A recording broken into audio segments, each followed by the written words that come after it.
Hey guys, welcome back to my channel MiTutorials. So in this tutorial, I'm going to teach you how to import data from a SQL Server. So let's get started with this tutorial. So on the Home tab, you can directly click on SQL Server over here or go to Get Data and then click on SQL Server. So on this particular dialog box, it's asking us to enter the server name. I have my server name copied. I'm going to just paste that server name over here.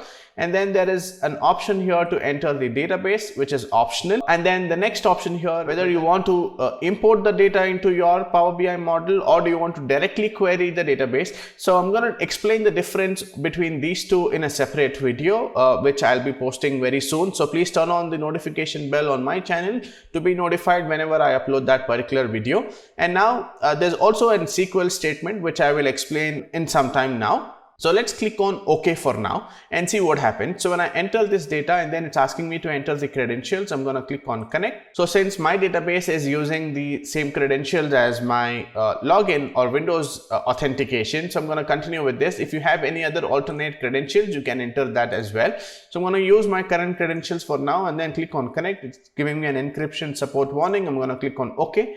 And so once this will get connected, this will display all the databases that I have on my SQL Server and then all the tables that I have on that particular database.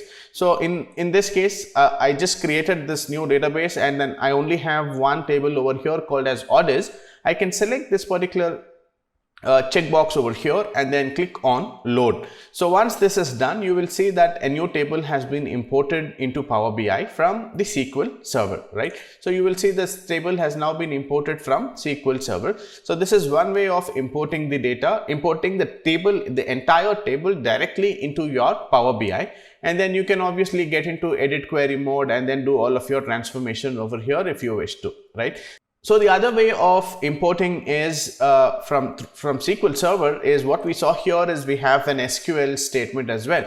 So I'm going to paste my server details over here, and in the case where you want to use a SQL statement. So let's say that you have a table with 10 years of data and then you don't want to import everything into your Power BI model. You want to, let's say, filter it down by maybe for last 3 years only. So you can do that by writing a SQL statement. In my case over here, let's look at what is the minimum date that I have on my table over here. I'm gonna just type in order date and then min of order date.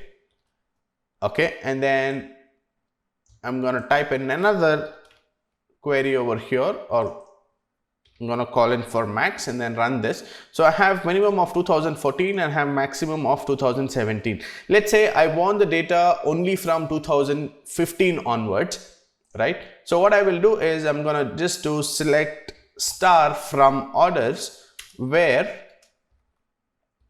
order date is greater than equals to 2015, 01 and 01. So this is the query that I want to run, just so that I will only bring in the values which are greater than 2015. So I'm going to go back to my Power BI over here and then paste the SQL statement that I have over here. So this is the data connectivity mode is going to be import and then paste the SQL statement here. Now in this case, so my database name is Power BI Tutorials. I'm going to paste that and then my SQL statement over here, and then I'm going to click on OK.